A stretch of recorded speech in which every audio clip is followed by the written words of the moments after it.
Salut à tous! Aujourd'hui je vous retrouve dans une nouvelle vidéo. Vous êtes extrêmement nombreux à me dire que vous débutez dans la Fimo et que vous avez un peu de mal à vous débrouiller au début. Du coup je me suis dit qu'une vidéo astuce Fimo pourrait vous intéresser. Du coup j'espère vraiment que ça va vous aider et je vous laisse avec la suite.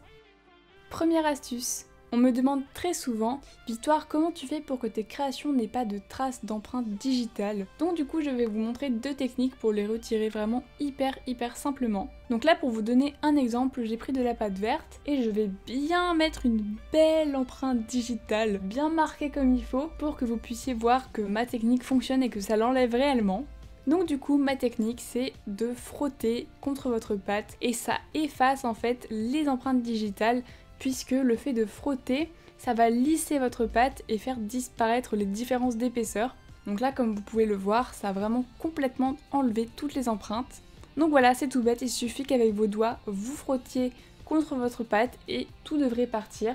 Et puis deuxième petite technique, éventuellement si votre pâte est sur une surface plane, vous pouvez tout simplement rouler avec votre rouleau sur la zone où il y a des empreintes. Ça va uniformiser le tout et lisser la surface. Et donc, comme par magie, toutes les empreintes auront disparu.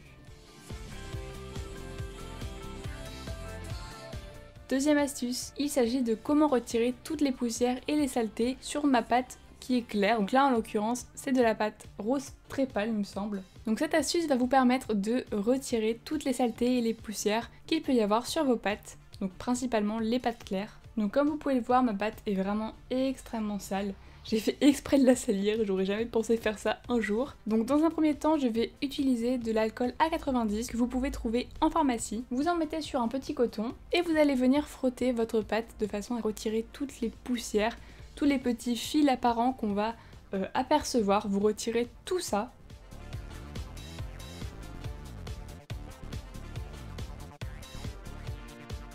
Et je vous montre également la technique du dissolvant, c'est à utiliser après l'alcool A90 sur votre pâte blanche. Là en l'occurrence ma pâte n'était pas blanche, et c'est juste pour vous montrer la technique. Donc l'alcool A90, il faut uniquement l'utiliser sur la pâte qui n'est pas cuite, c'est très important. Et le dissolvant se met aussi bien sur la pâte pas cuite que sur la pâte qui est cuite.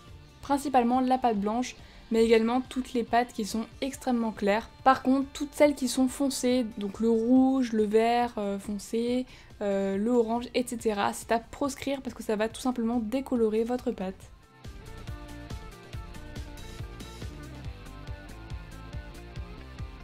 Donc voilà, j'ai fini de nettoyer ma pâte et je vais pouvoir vous faire un comparatif avec l'avant et l'arrière. Il n'y a pas photo, on voit que la pâte a vraiment été nettoyée, donc je vous invite à faire cette technique pour prendre soin de vos créations et que le rendu soit plus propre à la fin. Cette astuce va vous permettre de tracer dans de la pâte aplatie toutes les formes que vous voudrez de manière beaucoup plus précise qu'à main levée.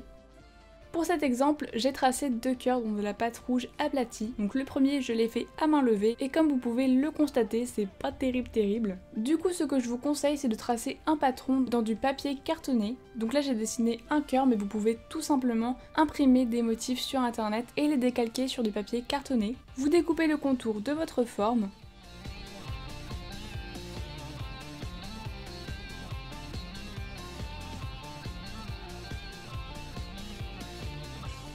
Et une fois que c'est fait, vous le disposez sur la pâte aplatie dans laquelle vous voulez découper la forme. Donc voici mon petit cœur et je viens le placer sur la pâte rouge aplatie. Et là, tout simplement, vous faites tout le contour avec votre lame. Donc moi je découpe petit à petit et je vais venir adoucir les bords par la suite. Donc vous pouvez très bien faire le contour d'un seul coup de scalpel, c'est comme vous voulez. Et ce qui est cool avec cette technique, c'est que vos patrons sont réutilisables. Pour la comparaison, il n'y a pas photo, celui avec le patron est vraiment 1000 fois mieux fait. C'est extrêmement difficile de faire des choses symétriques à main levée, donc je vous conseille vivement de faire cette technique. Quatrième astuce, là j'ai pris l'exemple d'une pâte couleur chair claire. Elle était tellement dure qu'il n'y avait rien à en faire, c'était juste impossible de la travailler. Du coup, pour ramollir votre pâte Fimo, je vous conseille d'acheter du Quick Mix. C'est une petite pâte translucide que l'on trouve chez Cultura, chez toutes les enseignes qui vendent ce genre de matériel. Et en fait, vous devez prendre un quart de pâte Quick Mix par rapport à votre quantité de pâte Fimo et vous allez mélanger le tout de façon homogène. Ça va prendre du temps au début parce que votre pâte va rester assez difficile à travailler, mais comme le Quick Mix est très mou, Le fait de mélanger l'ensemble, ça va ramollir votre pâte dure et donc à la fin vous pourrez la travailler super facilement. La pâte ne s'effrite vraiment plus à la fin, je peux vous l'assurer.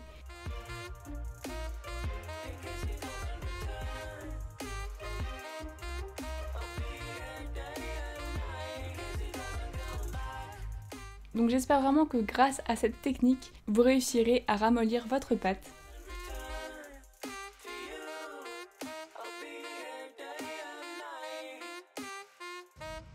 Cinquième astuce, parfois quand on fait de la fimo, on a besoin de couper des éléments afin de prendre que la moitié par exemple. Du coup, mon astuce, c'est tout simplement de mettre toujours au frigo les éléments que vous voulez couper en deux.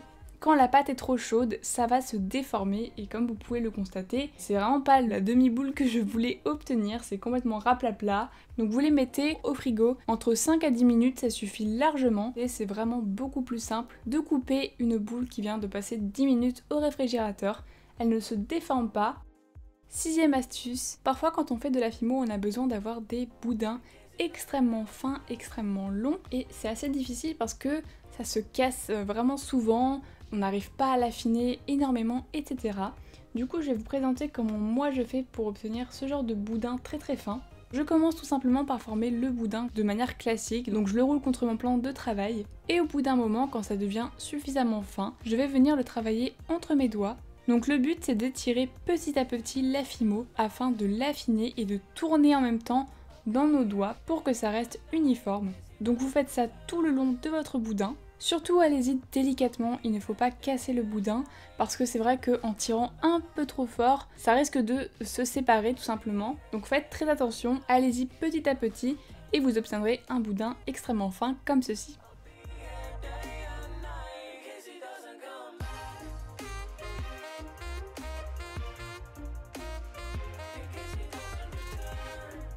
Et enfin, septième et dernière astuce, je vais vous parler de la technique que je vous ai rabâchée dans tous mes tutos sur les évolutions de Evoli pour faire ressortir leur museau. Vous prenez une boule de la couleur de la tête de votre personnage et à l'aide d'un outil cylindrique, vous allez faire une première marque en roulant légèrement sur votre boule. Vous l'accentuez légèrement et vous allez faire la même chose perpendiculairement à cette marque juste à côté. Faites attention parce que souvent le front a tendance à être du coup trop marqué parce que l'emplacement des yeux va être beaucoup trop creusé, donc essayez vraiment de faire en sorte que l'ensemble soit arrondi et qu'il n'y ait vraiment que la partie du museau qui soit pointue.